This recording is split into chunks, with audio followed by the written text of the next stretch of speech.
Saya ke Bung Adian. Bung Adian, tadi disebutkan ya, tadi ada sebut misalnya terkait dengan 900 triliun judi online yang sengaja kemudian dicurigai bahwa itu disengaja dibuat di 2019 untuk kepentingan-kepentingan terkait dengan pemilu, pilkada dan lain sebagainya.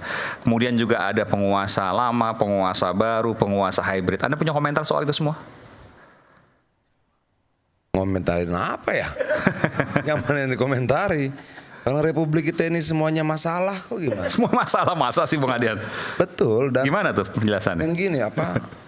Kita berharap bahwa setiap kekuasaan baru, pemerintahan baru itu menyelesaikan masalah sebelumnya dan tidak membuat masalah baru.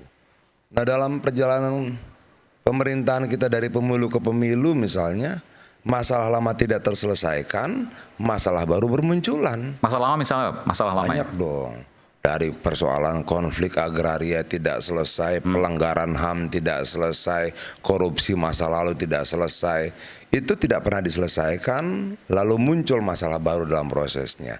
Ada pemerintahan baru, masalah yang dibuat pemerintahan sebelumnya tidak diselesaikan, muncul lagi. Jadi nanti akan ada satu titik di mana akan ada akumulasi permasalahan dan rakyat kemudian tidak tahu harus percaya pada siapa. Di titik itu saya berharap rakyat akan mulai berpikir, ya sudah, kita harus percaya pada kekuatan kita sendiri.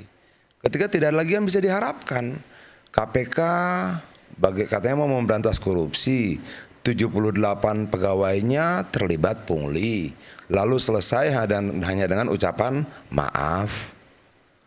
Ke siapa? Kita harus percaya ke siapa? Kita menitipkan hak asasi kita pada aparatur negara, tapi dalam prakteknya banyak kekerasan yang dilakukan oleh aparatur negara. Lalu rakyat mau percaya pada siapa? Menitipkan rasa amannya pada siapa? Nggak ada lagi.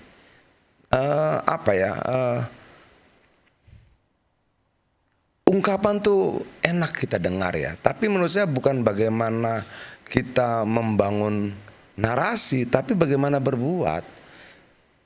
Kita tidak boleh membangun narasi memecah belah. Narasi kita harus menyatukan. Iya, perbuatannya gimana? Perbuatannya menyatukan enggak? Kira-kira seperti itu gitu loh. Kalau narasi ini kan kita bisa membuat puisi paling indah di dunia ini, menyenangkan hati semua orang, membuat gembira, memanjakan telinga dan sebagainya. Tapi rakyat di ujungnya tidak. Perbuatannya yang akan mereka uji. Itu yang saya lihat. Judi online masalah lagi. Apa semuanya masalah gitu. Persoalan tambang belum selesai. Persoalan kaki lima itu dari tahun 70. Sampai sekarang nggak pernah kelar. Persoalan judi mau online mau offline itu dari dulu.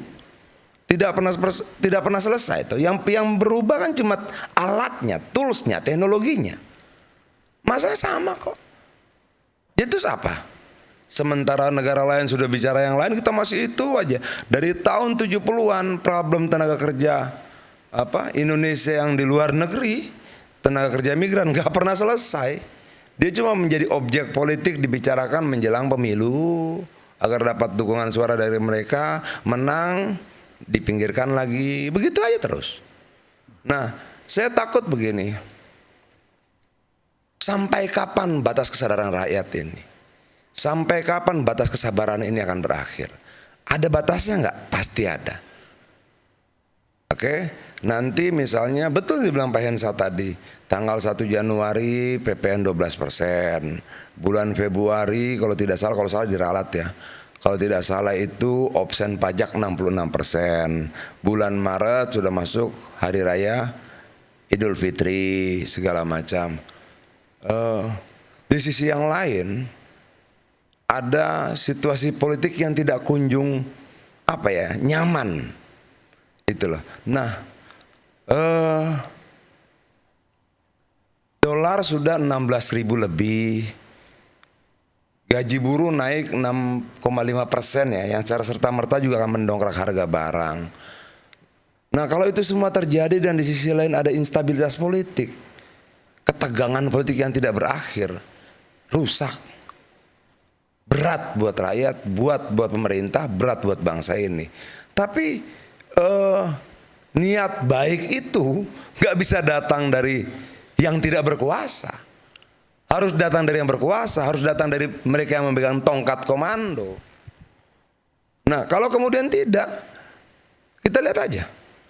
Memangnya barang yang naik nanti cuma 1% harganya? Kan enggak. Satu piring nasi ada telur ada bumbunya naik, telurnya naik. Ada berasnya naik. Kemudian ada minyak buat masak gas buat masaknya naik. Ada semua naik. Ditotali nanti lebih dari 1%. Nah, begitu juga upah buruh naik, pasti naik. Kemudian bagaimana dengan tenaga kerja, daya beli masyarakat pasti turun. Daya beli masyarakat turun, perusahaan akan mengurangi produksi, pengurangan produksi akan berdampak pada PHK massal, segala macam. Situasi ini cepat atau lambat akan segera terjadi. Cuma satu caranya untuk membuat bangsa kita melewati situasi ini, stabilitas politik. Dan itu tidak berjalan baik sampai hari ini. Stabilitas politik itu ditandai dengan apa misalnya? Banyak hal gitu loh. Tapi politik kita harus stabil begini loh. Tahun 98, 96, 97 ketika kalau saya salah dikoreksi Bang Roy ya. Ketika bat itu naik gonjang-ganjing di sana, kita masih fine-fine saja. Thailand itu ya? Ya, Thailand kita masih fine-fine saja, masih baik-baik saja. Begitu dia masuk, di dalam instabilitas politik terjadi karena peristiwa 27 Juli. Nggak kuat. Antibodi kita sebagai bangsa, sebagai negara nggak kuat menghadapi goncangan bat yang sangat sepele itu. Tapi Singapura bertahan, Malaysia bertahan, Kamboja bertahan, Vietnam bertahan, kita enggak. Jadi stabilitas politik itu adalah antibodi. Antibodi kita ketika menghadapi virus-virus dari luar, krisis-krisis dari luar yang masuk. Kalau antibodi kita nggak kuat, rontok. Nah, kok saya khawatir ya, kayaknya antibodi kita lemah. Kenapa tuh? Konflik politiknya tidak berhenti.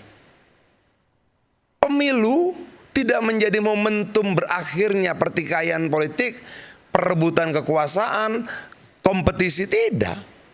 Pilkada tidak menjadi momentum berakhirnya pertarungan politik. Tidak, lanjut terus. Pilkadanya selesai, lanjut. Pilpresnya selesai, lanjut. Pelantikan lanjut terus. Ini mau sampai kapan? Kalau situasi ekonomi baik-baik saja, Pak Hensat, sebagai politisi saya happy aja. Ini menarik nih. Setiap situasi politik itu bagi saya selalu menarik. Tapi saya pikir, loh, kalau kemudian dia datang, harga barang naik, PHK massal, pabrik-pabrik tutup, kemudian pengangguran meningkat, lalu kriminalitas bertambah, orang miskin bertambah, pelacuran bertambah, keresahan sosial, kecemburuan sosial segala macam, di luar gonjang-ganjing politik internasionalnya tidak ada kepastian sama sekali, dolar naik turun fluktuatifnya gila-gilaan, minyak fluktuatifnya gila-gilaan, lalu kemudian ada konstelasi ekonomi di luar, tak masuk ke dalam. Antibodi kita sebagai sebuah bangsa nggak kuat, rontok. Disparitas itu juga terjadi, Mas, ketika semakin tinggi, ketika rakyat juga melihat pendapatan rakyat makin rendah, daya beli rendah, sementara rakyat melihat ketidakadilan gitu ya. Betul. Ketika masih melihat mantan pengusaha goyang-goyang, nari-nari dengan perhiasan yang luar biasa, kincrong-kincrong itu ada di X, lagi trending sekarang. Kemudian lihat tambang yang timah kemarin yang katanya merugikan negara 270 sampai 300 triliun hanya divonis 6,5 tahun, sementara ibu-ibu pencuri yang dituduh mencuri buah-buahan waktu itu tahan 4 tahun, 5 tahun. Iya. Itu kan nggak adil, Mas. Ini yang dikatakan Mas Adian.